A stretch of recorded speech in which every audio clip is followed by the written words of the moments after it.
in Japan today? What's the weather? Very hot and humid. Hot Very and humid. Here it's cold and wet. Oh, But not too cold. Hello. Hello, everyone. Very hello. good to see you. Good to see you. Yeah, thank you. Hello. Hi. All of the English students are still in bed. Nobody has arrived. メッセージが来たので、今ちょっとこれみんなやってみませんか。ウェブリンクをチャットに送るので、それみんなちょっとジョインしてみてください。So it's this link here. It's on the chat. If we could all just try and get onto it, it means that maybe tomorrow or on Monday when we use it, it means that it's ready. So you can. When you smile and talk, people want to listen to you. So everyone, when they have their presentation camera on, just their turn, smile and talk. Then it also reduces your stress. And so you also, like, finally when you say, it's like cheerfully you can say, smile and say, yay. Yeah, good morning. Morning. Just doing some sound checks and just checking you can all hear each other. Will you say we're checking to find out where she's gone? Oh yeah, we're checking to find out where one of your students has gone. Yeah. She'll be in one of these laptops. So yeah, bear with us. Sure. Oh, Scar. Morning. Morning. I just, early in the morning for me. And we do the interview like this because the sound quality recording in a phone mic is often better than the one in a laptop. So you make sure the numbers are going up on the screen that tells you that it's recording. Yep. And then you just hold it here. Yeah. You won't hear anything through the phone. You'll hear it through your ear. Hello, everybody. Just to remind you that you've got just over 5 minutes. We need to send Kaho and Koki home quite soon, okay? Yeah, that's already 11:30 at night in Japan. Yeah, sorry, I was an hour wrong. Yeah. But it really, I repeat how amazing it is to have people from universities and schools in Japan and in Great Britain, and Oriel is currently in Germany, all taking part in this workshop and in this session. And it's my pleasure to be chairing this session of talks to this morning. I know the students have been working really hard towards this final day, so I think we can expect a fantastic range of talks.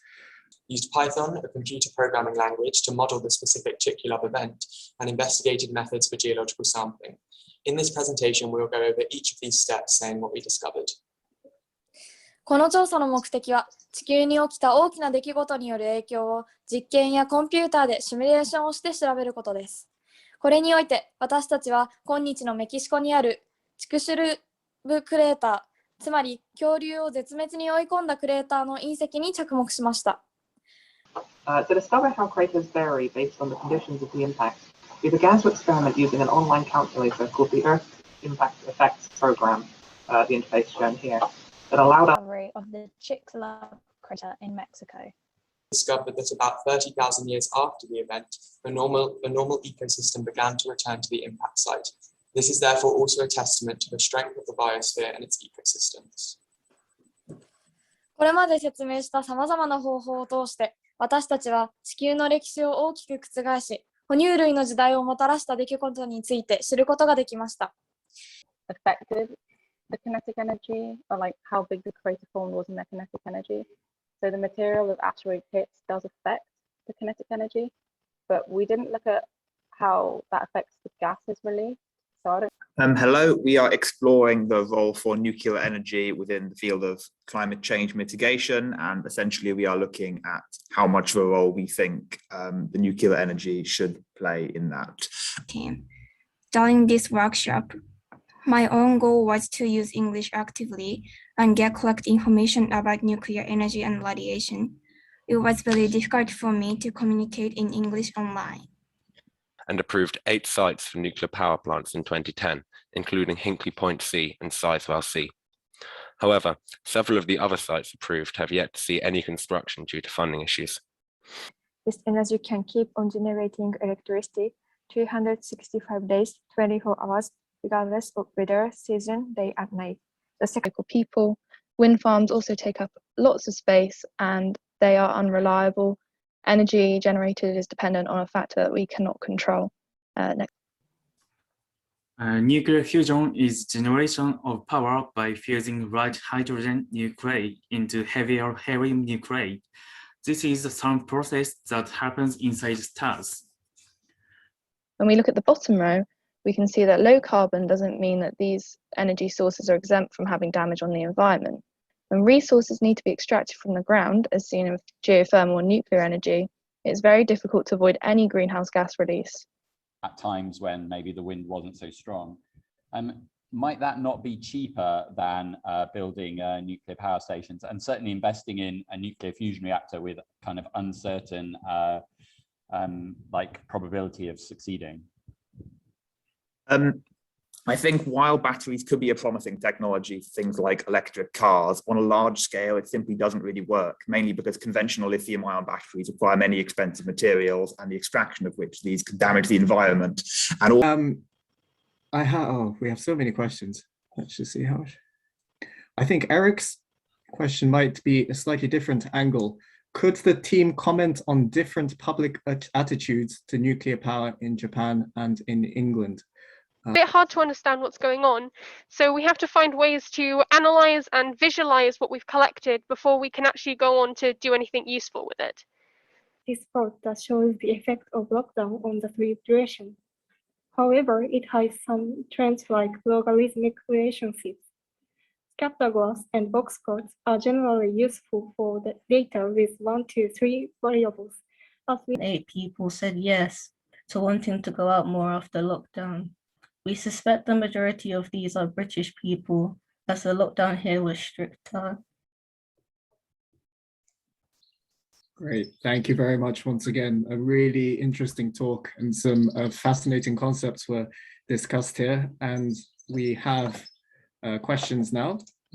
Where did your data come from and did you trust it? That's really interesting. So the data we used at the start of the week was set data, which was given to us by Dr. Kupi. That was the stuff that we put into the programs ourselves and made on graphs.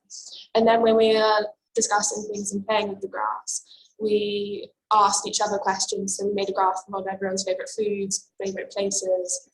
自分はこれからもう変わっていくと思いますね。やっぱりなんか COVID-19 だったり、なんかこの先いろんな種類の様々なデータが多分取れると思うので、その中で今世間がどんなことを求めているのかとか、Trying to be very accurate with it. So if you're talking on kind of the scale of governments making these sort of surveys, they have to reach out to a lot of people and in this project, we were investigating how tsunamis affect the port industries around Sendai, and we were tasked to come up with emergency plans against future earthquakes and tsunamis. On the first day of the activity, we looked at how many minutes it would take for a tsunami to reach Sendai port from the point shown on the slide.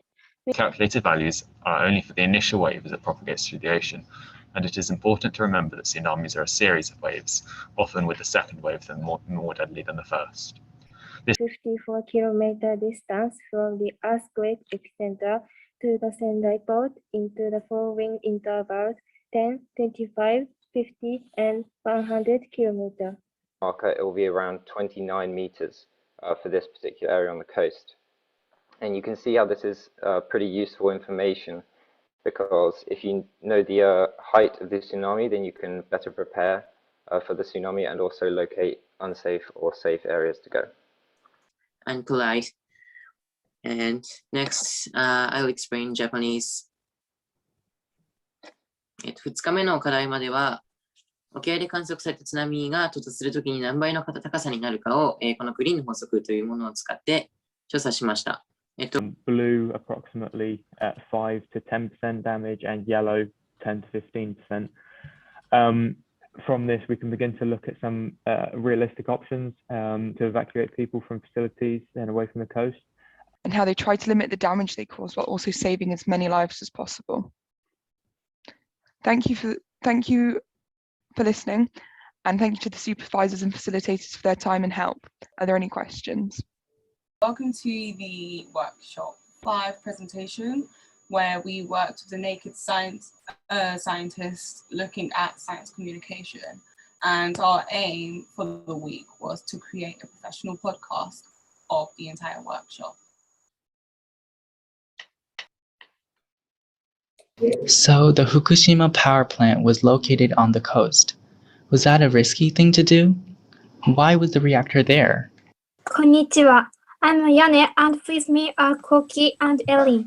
Today, on this short podcast, we want to look at the question: 原子炉を海岸沿いに置くことは、それによる利益と伴うリスクでは、どちらが大きいと思いますか?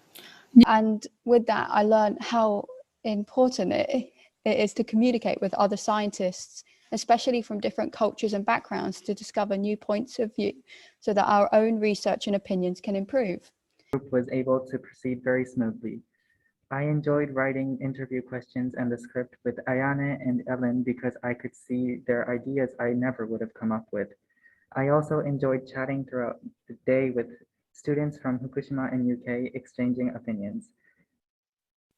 How can we be sure that it was an asteroid that hit Earth? Well, interestingly, all around the Earth at this time, there were deposits of a very rare element called iridium interval. There is also a massive crater, hundreds of kilometers wide, which is associated with the exact time of this impact, which is a pretty big clue. Interviewed on our podcast. I really learned a lot of things, and it was exciting to work with people from different cultures. That's all for me. Thank you. We can afford to miss our break, which I don't think is absolutely necessary. I think we can go on for a couple of minutes. We've got to, Mary Grace has warned us that the Olympics are opening in the near future, so we have to bear that in mind as well. Okay. Is Martin Rees here? Yes, I am. Yeah. Okay.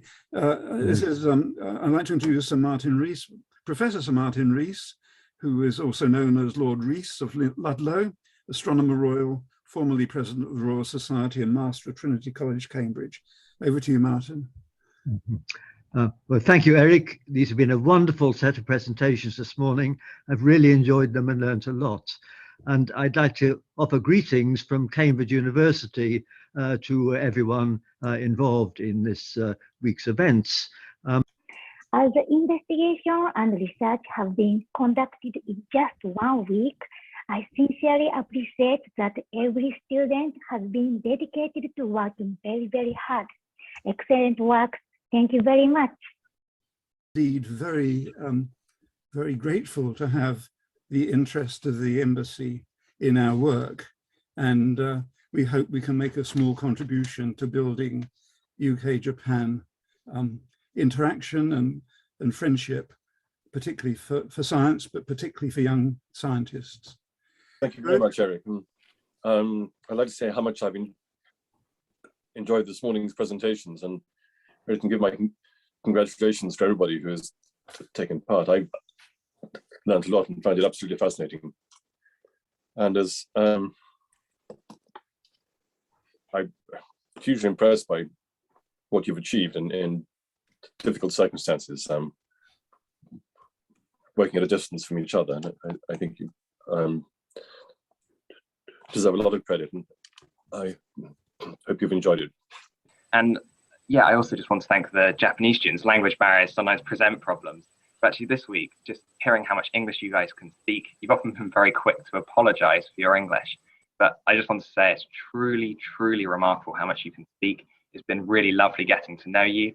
And yeah, crossing language barriers and cultures has been a real highlight of this week for me. I'd like to thank my fellow teachers in both the UK and Japan for their support of the students. And then finally, to the most important people, the students. What excellent presentations. What you've managed to accomplish in such a short space of time is nothing short of spectacular.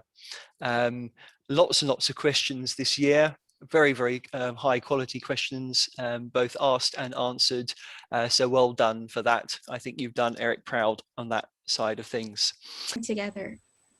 And my group members, Isaac and Maddie, thank you for your support. I would like to thank the teachers who gave me this wonderful opportunity, the teachers who gave me lectures, the facilitators, and so on. Thank you very much. But I strongly hope this moment, this workshop, will connect in your future. So you have to trust the dot will somehow connect in your future. This is my last slide. Don't be afraid of making mistakes. Keep asking questions. Stay hungry. Stay foolish. That's all for my speech. Thank you very much. Running the workshops, and it's been very successful. We're so pleased that you, the students, have gained so much. So here, we have to say goodbye for now. But as I said just now, this is not the end. It is a beginning. So goodbye for now. Bye.